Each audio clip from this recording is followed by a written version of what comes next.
Olá, amigos e irmãos, bem-vindos ao nosso bate-papo. Deixa eu acertar aqui um pouquinho a câmera. Deixa eu ver. Na verdade, eu não estou me vendo, porque eu estou gravando na câmera traseira. Minha câmera frontal não está legal. Meu celular caiu na água. Meu smartphone caiu na água. Então ela está embaçada. Falta tempo para a gente levar na oficina para consertar. Mas vamos falar de uma coisa interessante. Uma das coisas mais interessantes da vida do ser humano, se tratando de Deus, é a salvação do ser humano, tá? Que é uma questão muito explorada por aqueles, né, que foram chamados para o propósito da proclamação do Evangelho, certo? Isso é desde lá, quando Jesus ele deu as últimas instruções aos discípulos, falou, olha, em Marcos está escrito, ide por todo mundo pregar o Evangelho a toda criatura.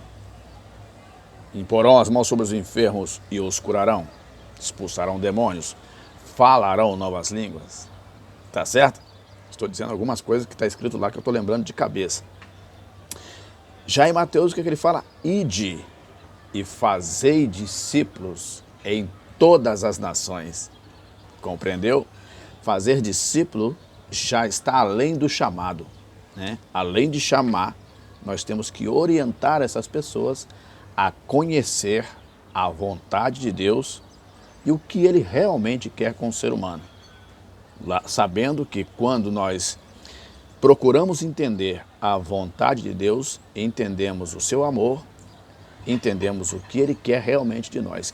Ele quer que nós vivamos uma vida de plenitude, de paz, de alegria, de prosperidade, né?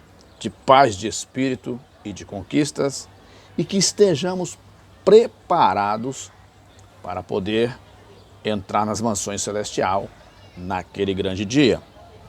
E eu quero ler para a síntese da nossa conversa aqui, o Evangelho de Mateus, no capítulo 18 e o versículo 14, que diz, assim também não é vontade do vosso Pai, que estais no céu, que um destes pequeninos se perca.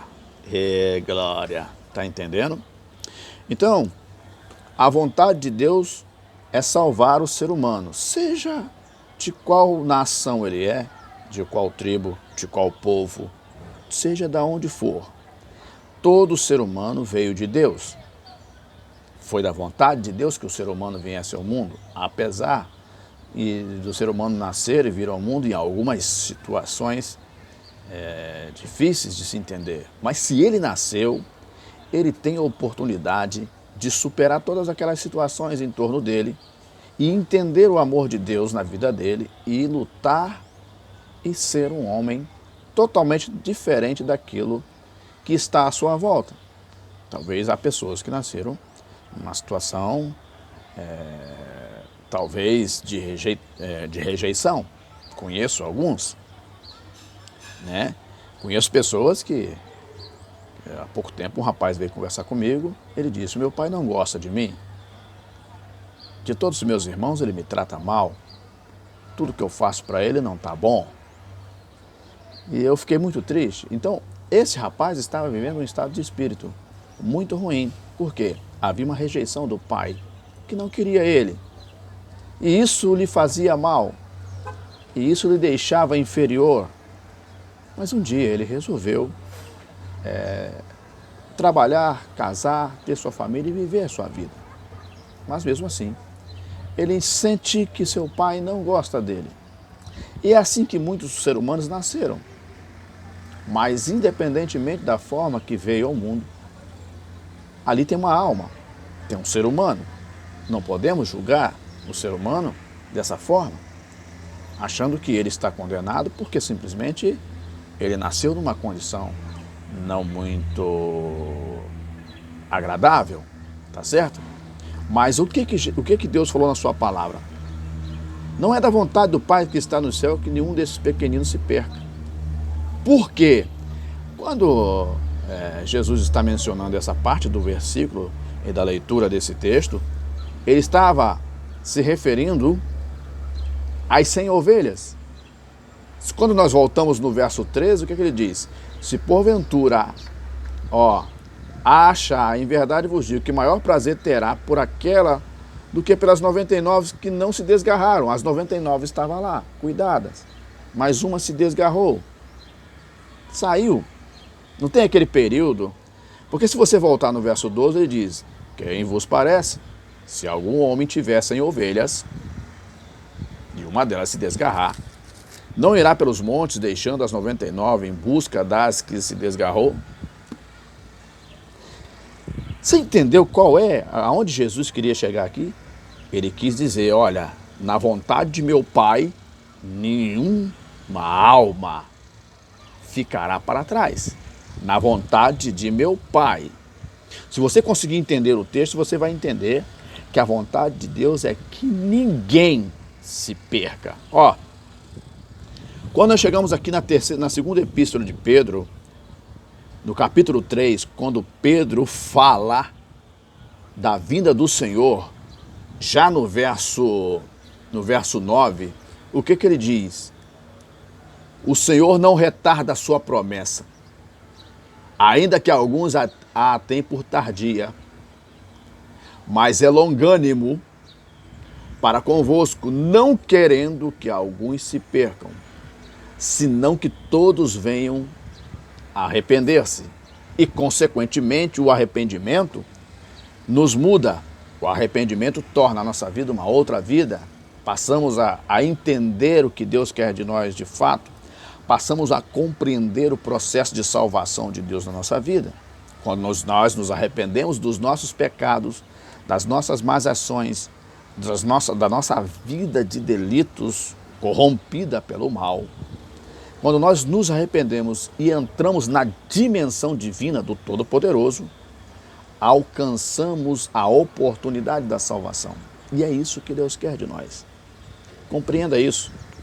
Apesar de ter os problemas na sociedade, de violência, de situações adversas, todas essas coisas, de falta de amor, de falta de entendimento, falta de compreensão, todas essas coisas são fruto do pecado.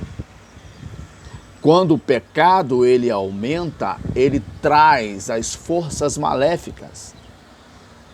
Quando as pessoas estão inclinadas a viver no pecado, as forças maléficas, elas ganham espaço, porque elas não pedem licença para entrar na vida de ninguém. E as forças maléficas vindo, ela coloca no ser humano um sentimento de que ele não tem valor. Essas forças do mal colocam no ser humano um sentimento de que ele não serve para nada. Essas forças do mal colocam no ser humano um sentimento de promiscuidade. E ele passa em algum momento, principalmente os jovens e adolescentes, sendo moças e rapazes, passa a ter crise de identidade. E essa crise de identidade traz uma perturbação de espírito a esses jovens e adolescentes. E ao trazer a perturbação de espírito, muitos deles querem se suicidar, porque já não sente valor pela vida, porque ainda não chegou para ele a mensagem da salvação de Deus. Então ele passa a compreender a vida como se fosse uma coisa qualquer, que daqui a pouco é descartado. Mas Deus não pensa assim. Ele falou que na intenção de Deus, nenhum ser humano ficará para trás, na intenção de Deus. Só que tem um processo, é o seguinte: o ser humano precisa entender isso e se arrepender. Ao se arrepender, aceitar a salvação divina. Aceitando a salvação divina, aceita o jugo de Deus. O que Jesus falou no capítulo 11, verso 28 de Mateus? Vinde a mim todos vós que estáis cansados, saturado, está debilitado, esfolado, dilacerado pelo mal.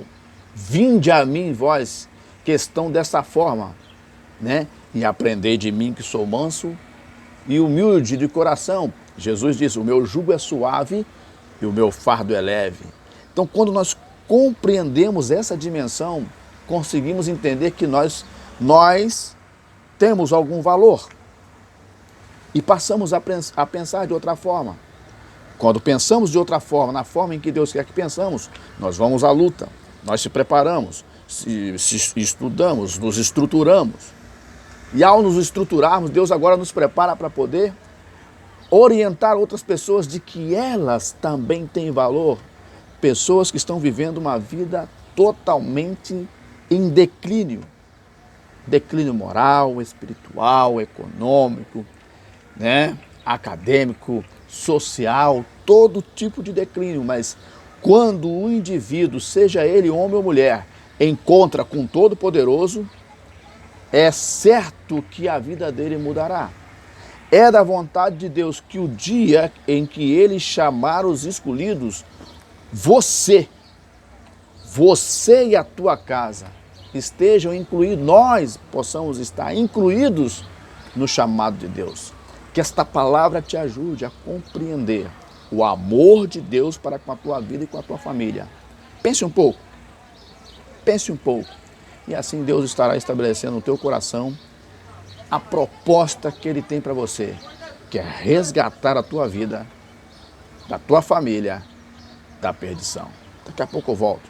Se você chegou pela primeira vez nesse canal, se inscreva em nosso canal, curta os nossos vídeos, comente e compartilhe.